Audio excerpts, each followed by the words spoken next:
They called her Mriya. In Ukrainian, it means the dream, but to the world she was a flying colossus, a marvel of man's reach for the skies and proof that the impossible could take flight. With 6 thunderous engines and wings wider than a football field, she wasn't just the largest aircraft ever built, she was history etched in titanium and fire.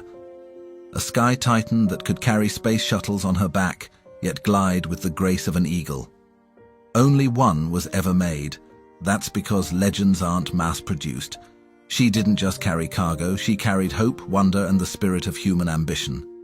Wherever she landed, crowds gathered, eyes lifted, hearts soared, because Mriya reminded us that the sky is not the limit, it is just a starting point. But then she fell, not to age nor time, but to war. Silenced, shattered, and gone.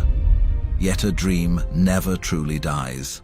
Not when millions still remember the sound of her engines like thunder from the heavens. She must be rebuilt, not for pride, not for records, but for what she represents.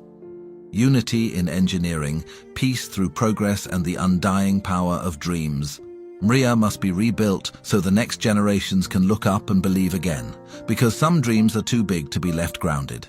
If you want the return of Mriya, share this video and comment. Rebuild Mriya in the comments section. Don't forget to subscribe for more fascinating aviation updates.